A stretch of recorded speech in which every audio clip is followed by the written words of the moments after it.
आज हम लोग सेट 2 का सॉल्यूशन करने जा रहे हैं। तो आइए देखते हैं सेट 2 में किस किस प्रकार के प्रश्न हैं। पहला प्रश्न आपसे पूछा जा रहा है स्पेलिंग टेस्ट का। कहा जा रहा है कि इसमें से 4 स्पेलिंग दिए गए हैं, चारों में से एक स्पेलिंग कोई सही है उसको बताइए। तो कौन सा स्पेलिंग सही है जी? सरकमस्टांस, ये नंबर ही सही है, CIRCUMSTANC। सरकमस्टांस का मतलब क्या होता है जी? परिस्थिति। सरकमस्टांस का मतलब क्या होगा जी? परिस्थिति। अगला प्रश्न क्या है जी? ध्यान देंगे। अगला प्रश्न कह रहा है कि ग्रुप का स्पेलिंग कौन सा सही है। तो हम लोग जानते हैं जी ग्रुप, जिसको हम लोग संघ कह सकते हैं, गुच्छा कह सकते हैं। ग्रुप का मतलब जिसमें हम चीजों को इकट्ठा करके रखते हैं। तो ग्रुप का मतलब इसमें कौन सा ग्रुप का स्पेलिंग सही है जी? तो डी नंबर। कौन सा स्पेलिंग सही है जी? D number. ठीक है, ये भी 2020 में पूछा गया है। स्पेलिंग आपको 5 देखने को मिलेंगे। यूरोपियन का स्पेलिंग पूछ रहा है, EUROPEAN। ये भी गलत है, ये भी गलत है, ये भी गलत है। यूरोपियन का सही स्पेलिंग कौन है जी? D number. ठीक है दोस्तों, तो आगे बढ़ते हैं। अगला कहता है एप्रिसिएट। एप्रिसिएट मतलब होता है किसी का प्रशंसा करना। APPRECIATE। देखिए तो APPRE किसमें है?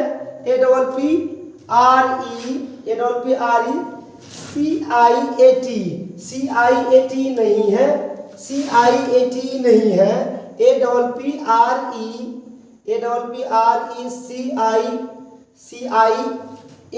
दोनों को एक ही लग रहा है जी।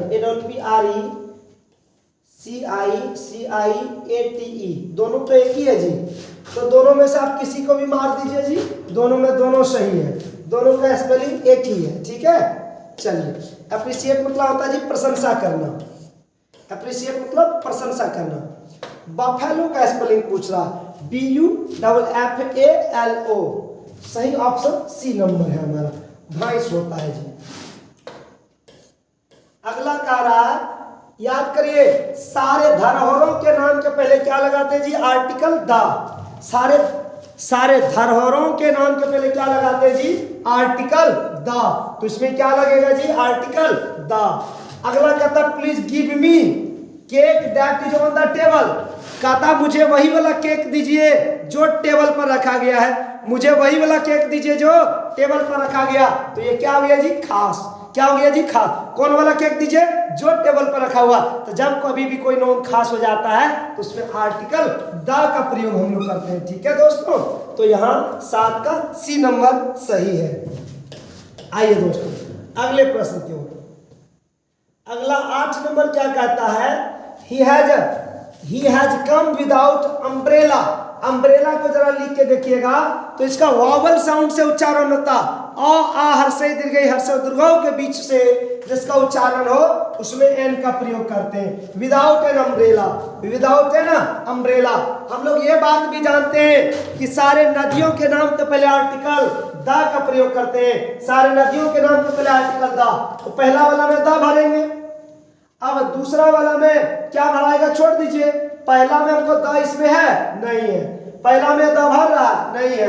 तो सही जवाब हमारा कौन हो जाएगा जी? सी नंबर। सही जवाब इसका कौन होगा जी? सी नंबर। ठीक है, चलिए मित्रों आगे बढ़ते हैं 10 नंबर क्वेश्चन की ओर। Karachi is most beautiful girl.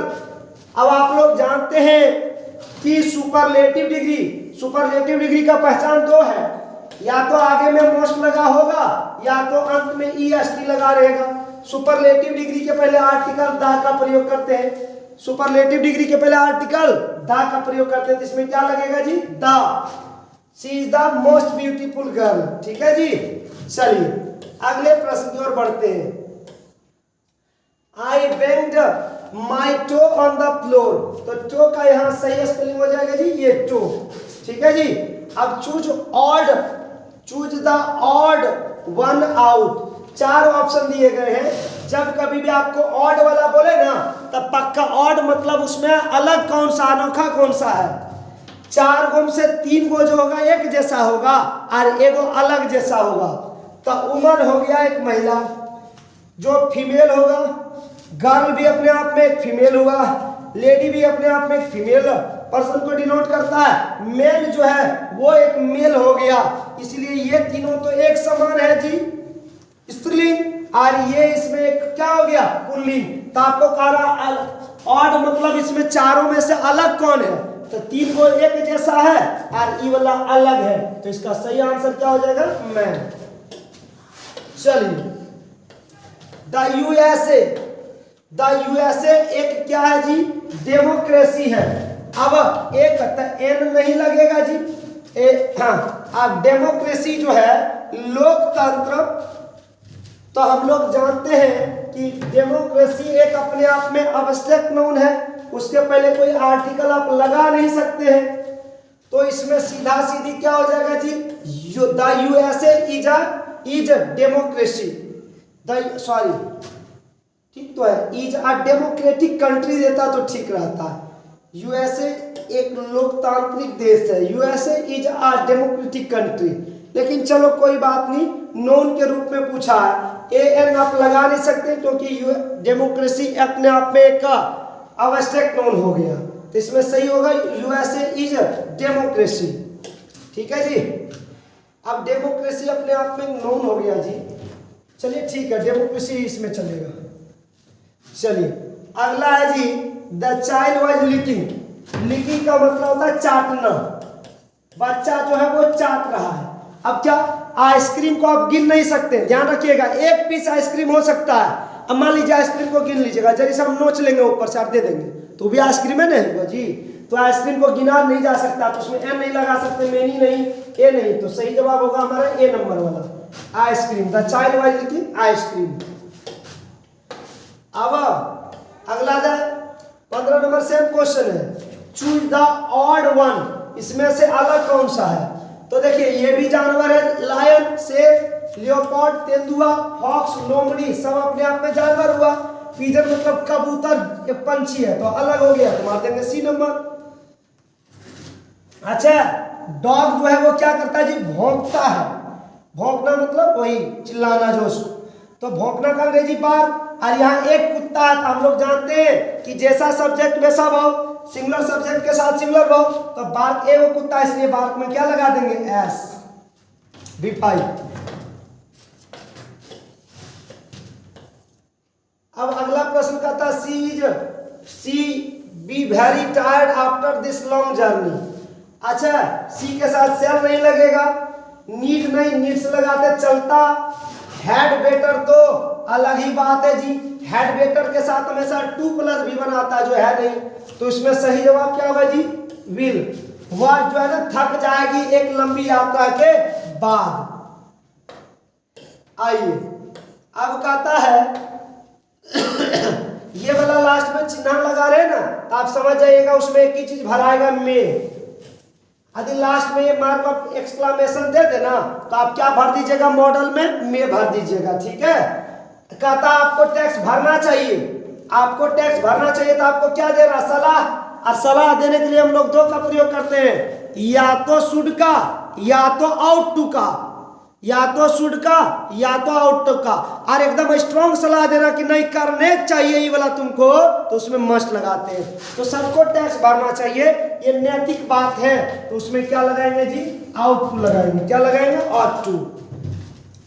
कहता हूं कि हम लोग को तार नहीं छूना चाहिए, एकदम कड़ा सलाह है कि जो तार में धारा बह रही हो उस तार को कभी छूना नहीं चाहिए। तो उसमें स्ट्रॉन्ग सजेशन के लिए हम लोग क्या लगाते हैं, मस्ट। स्ट्रॉन्ग सजेशन के लिए क्या लगाएंगे जी, मस्ट। ठीक है, चलिए। कहता I am very interested, I think the apartment is beautiful. अब एक्सट्रीमली ब्यूटीफुल हो जाएगा, क्यों जी, क्योंकि ब्यूटीफुल अपने आप में हो गया एडजेक्टिव, तो उसके पहले हम लोग लगाएंगे एडवर्ब। अरे में एडवर्ब किसी को बनाने के लिए उसमें ly लगा देंगे, तो इसमें हो जाएगा सही एक्सट्रीमली। ये सब पूछा हुआ प्रश्न है। Raghu is taller than Robert but Rupendra is still. अब रुपेंद्र के साथ इज लगाया है, अब क्या लगाइएगा जी, टॉलर जो है, कहता राघु जो है रॉबर्ट से लंबा है, टॉलर है, लंबा है, लेकिन रुपेंद्र जो है वो सबसे ज्यादा लंबा है, तो द टॉलेस्ट हो जाएगा। सबसे लंबा का क्या हो जाएगा जी, सुपरलेटिव डिग्री द टॉलेस्ट। ठीक है। अच्छा, कोई आदमी रिक्शा से गिर गया, तो रिक्शा से गिरा क्या हो गया, अलगाव। और अलगाव को बतलाने के लिए हम लोग क्या चीज का प्रयोग करते हैं जी, फ्रॉम। क्या चीज का जी, फ्रॉम का। तो इसमें सही जवाब क्या होगा जी, फ्रॉम। ठीक है। चलिए अगला प्रश्न कहता है, ही नेवर डिस्पेयर। डिस्पेयर के साथ एकदम याद रखना पड़ेगा ऑफ, डिस्पेयर ऑफ सक्सेस, निराशा। कहता उसको सफलता से कभी भी निराशा हाथ नहीं लगा है। चलिए अगला कहता है अनसक्सेसफुल। The shopkeeper deals. ध्यान रखिएगा, डील का मतलब होता है सौदा करना। यदि आप किसी वस्तु के साथ सौदा करते हैं तो इन लगाइएगा। यदि आप किसी वस्तु के साथ सौदा करते हैं तो इन लगाइएगा। कहते हैं गुड्स, गुड्स का मतलब वस्तु, तो वस्तु के साथ सौदा करिएगा इन। और किसी व्यक्ति के साथ यदि आप सौदा करिएगा, देखो ना अपने दोस्त के साथ यहाँ सौदा कर रहा है तो उसमें क्या लगाइएगा, विथ। यदि किसी वस्तु के साथ सौदा करोगे तो इन, किसी वस्तु के साथ सौदा करोगे तो विथ लगेगा। ठीक है। चलिए भाई अगला कह रहा है your answer is the point. कहता है योर आंसर इज, कहता आपका आंसर जो है एकदम पॉइंट टू पॉइंट है, तो your answer is by the point. अच्छा आपसे पूछ रहा रोबर का सिनोनिम क्या होगा। सिनोनिम मतलब समानार्थक शब्द, तो थीफ मतलब चोर, पीपल मतलब लोग, गार्ड मतलब गार्ड, और मैन या सुरक्षाकर्मी, मैन मतलब आदमी। तो रोबर का बराबर क्या हो जाएगा जी, चोर। रोबर बराबर चोर। और गेन का मतलब क्या होता है जी, प्राप्त करना। गेन का मतलब जी प्राप्त करना, तो प्रॉफिट। गेन का मतलब क्या हो जाएगा जी, प्रॉफिट। और जनरल का मतलब क्या होता है जी, समान। पीपल मतलब लोग, कार्ड मतलब ताश, और नॉर्मल का मतलब नॉर्मल, और डिस्ट्रिक्ट का मतलब जिला। तो जनरल का मतलब क्या हो जाएगा जी, समान, नॉर्मल। जनरल बराबर नॉर्मल, गेन बराबर प्रॉफिट। हर्मिट का मतलब होता है जी साधु संत, है ना। और प्रिस्ट का मतलब होता है पुजारी। प्रिस्ट मतलब जी पुजारी, थीफ मतलब चोर, रॉबर मतलब डाकू। और हर्मिट और मंक का मतलब होता है साधु। हर्मिट मतलब भी साधु, मंक मतलब भी साधु। जर्नी का मतलब होता है यात्रा, और ट्रिप का मतलब भी होता है यात्रा। माउंटेन का मतलब पर्वत, रोड का मतलब रोड सड़क, बस का मतलब बस।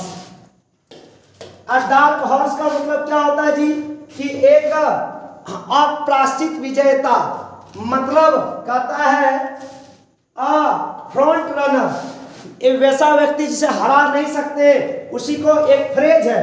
डार्क हॉर्स अपने आप में एक फ्रेज है ना। इसका मतलब होता है जिसको आप कभी हरा नहीं सकते।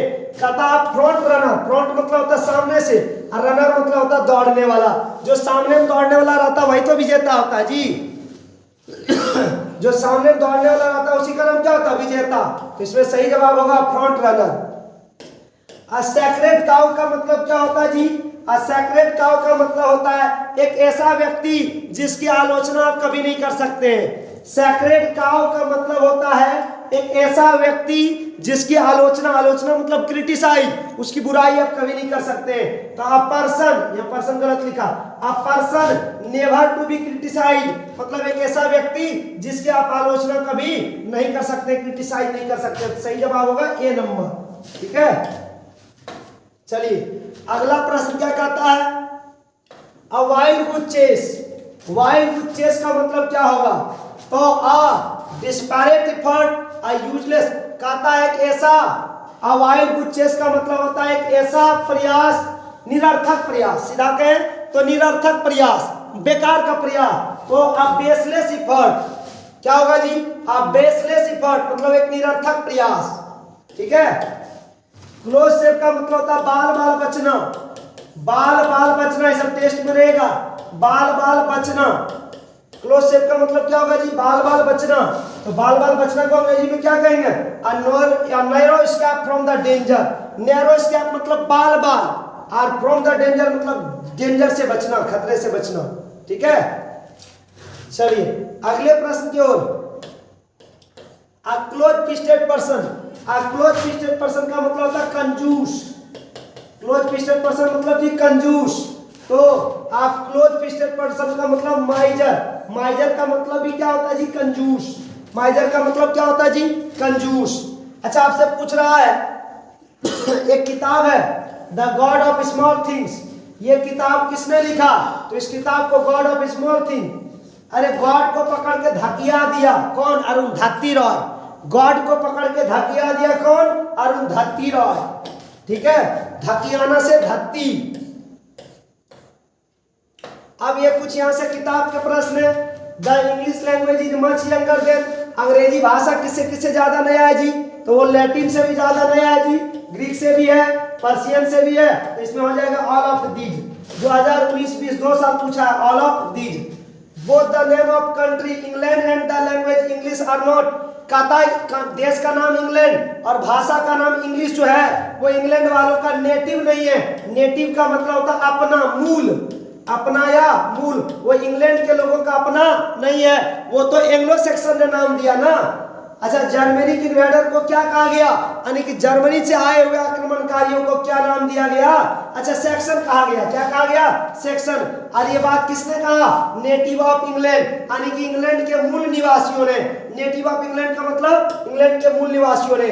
जर्मनी के आक्रमणकारियों को सेक्शन किसने कहा? तो इंग्लैंड के मूल निवासियों ने, इंग्लैंड के मूल निवासियों ने। और आप लोगों को एक क्वेश्चन और यहां देखने को मिलेगा कि the section called the native of England, Germany से जो आक्रमणकारी आया उसको इंग्लैंड के लोगों ने नाम दिया क्या? उसको नाम दिया, हाँ, सेक्शन नाम दिया। किसने दिया? तो नेटिव ऑफ इंग्लैंड ने। और नेटिव ऑफ इंग्लैंड को सेक्शन लोगों ने क्या नाम दिया? विल्स और फॉरनर के नाम से जाना। किस नाम से? विल्स और